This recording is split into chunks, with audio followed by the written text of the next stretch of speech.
Hi dears, എല്ലാവർക്കും സുഖമാണല്ലോ. ഇന്നത്തെ എൻ്റെ റെസിപ്പി ഒരു മസാല പത്തിരിയുടേതാണ്. ഇത് ഈവനിങ് സ്നാക്കായിട്ടും ബ്രേക്ക്ഫാസ്റ്റ് ആയിട്ടും ഇഫ്താർ സ്നാക്കായിട്ടും എല്ലാം കഴിക്കാൻ പറ്റുന്ന നല്ല സൂപ്പർ റെസിപ്പിയാണ്. ഇഷ്ടപ്പെട്ട് കഴിഞ്ഞാൽ ഒന്ന് ലൈക്ക് ചെയ്യണേ. അപ്പോൾ അതിന് ഉണ്ടാക്കാനായിട്ട് ഞാൻ ഒരു 300 ഗ്രാം എടുത്ത് അരിപ്പൊടി എടുത്തിട്ടുണ്ട്. നൈസ് പൊടിയാണ്.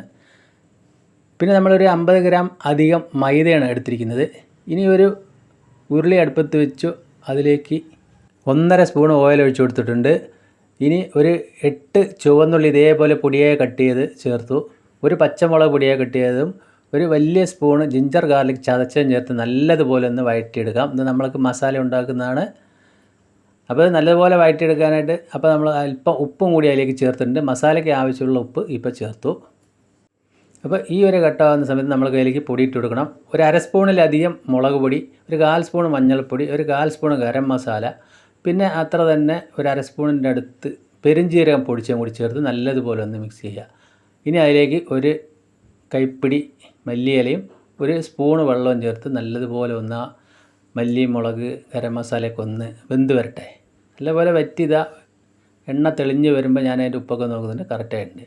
ഇനി അതിലേക്ക് ഒരു ചെറിയ മുറി നാരങ്ങ നീര് പിഴിഞ്ഞൊഴിച്ച് കൊടുക്കുന്നുണ്ട്. ആ മസാല കുത്തലൊക്കെ ഒന്ന് പോകാനായിട്ടാണ്. നാരങ്ങ നീരില്ലെങ്കിൽ നമ്മൾ ഒരു സ്പൂണ് ടൊമാറ്റോ സോസ് ചേർത്താലും മതി. ഈ സമയത്ത് അതിലേക്ക് ഈ ഗ്ലാസ്സിന് ഞാൻ ഒരു ഗ്ലാസ് വെള്ളം ഒഴിച്ചു. ഇനി ഒരു 3/4 ഗ്ലാസ് കൂടി വെള്ളം ഒഴിക്കുന്നുണ്ട്. അപ്പോൾ നമ്മൾ എടുത്ത അരിപ്പൊടിക്കും മൈദപ്പൊടിക്കും ഒരു കണക്കായിട്ടാണ്. അപ്പോൾ അത് അരിപ്പൊടിയും മൈദയും കൂടി നമ്മൾ ഈ ഗ്ലാസിൻ്റെ അളവ് പറയണമെങ്കിൽ 1.5 ഗ്ലാസ് ഉണ്ടാവും. അപ്പോൾ 1.25 ഗ്ലാസ് വെള്ളം, ആ വെള്ളത്തിന് ആവശ്യമുള്ള ഉപ്പും ഒരു 1/2 സ്പൂൺ പഞ്ചസാരയും ചേർത്തിട്ടുണ്ട്. വെള്ളം തിളച്ച് വരുന്ന സമയത്ത് നമുക്ക് അരിപ്പൊടിയും മൈദയും മിക്സ് ചെയ്ത് ചേർത്ത് കൊടുക്കാം. എന്നിട്ട് തീ ലോ ഫ്ലെയിമിലാക്കിയതിന് ശേഷം നല്ലതുപോലെ ഇതേപോലെ ഒന്ന് മിക്സ് ചെയ്ത് കൊടുക്കുക. ആ മസാല എല്ലാ സ്ഥലത്തും എത്തിപ്പിടിക്കണം. അപ്പോൾ നമ്മൾക്ക് വെള്ളം പോരായുണ്ടെങ്കിൽ നമ്മൾക്ക് ഇതിന് മേലെ കുറച്ച് ചൂടുവെള്ളം ഒഴിച്ചു കൊടുത്താൽ മതി. ഇപ്പോൾ ഞാനൊരു 1/2 ഗ്ലാസ് അളവിൽ ചൂടുവെള്ളം കൂടി ഒഴിച്ചു കൊടുത്തിട്ടുണ്ട്. അപ്പോൾ നമ്മൾക്ക് 2 ഗ്ലാസും അല്പം കൂടുതലും വെള്ളമായിട്ടുണ്ട്. അപ്പോൾ നമ്മളെടുത്തത് 1.5 ഗ്ലാസ് പൊടിയാണ്, രണ്ടും കൂടെ. ഈ ഒരു കണ്ടീഷൻ ആകുന്ന സമയത്ത് ഒന്നുകൂടി മിക്സ് ചെയ്തിട്ട് നമ്മളതൊന്ന് ചൂടാറുന്നവരെ കാത്തിരിക്കാം. ചൂടാറിയതിന് ശേഷം നമ്മൾക്കിതൊന്ന് നല്ലതുപോലെ ഒന്ന് കുഴച്ചെടുക്കണം.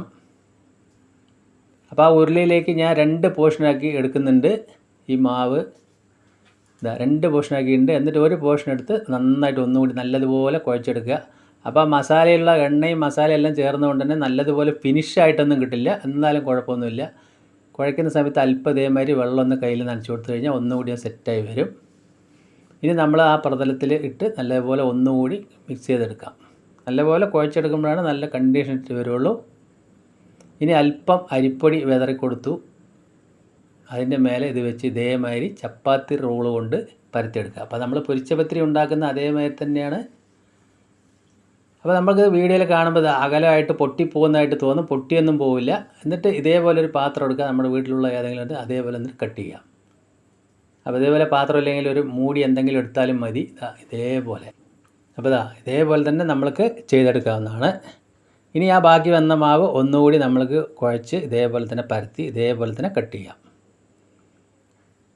അപ്പോൾ മസാലപ്പത്തിരി ഉണ്ടാക്കാത്തവരുണ്ടെങ്കിൽ എന്തായാലും ഇതൊന്ന് ട്രൈ ചെയ്ത് നോക്കുക. കറി പോലും വേണ്ട കഴിക്കാനായിട്ട്. നമ്മൾക്കിത് കഴിക്കുമ്പോൾ തന്നെ ഇറച്ചിക്കറി കൂട്ടി കഴിക്കുന്ന ഒരു ഫീലാണ് ഉണ്ടാവുക. അപ്പോൾ ഞാൻ അതേപോലെ കട്ട് ചെയ്ത് ഇതേ കനത്തിലൊക്കെയാണ് കിട്ടിയിരിക്കുന്നത്.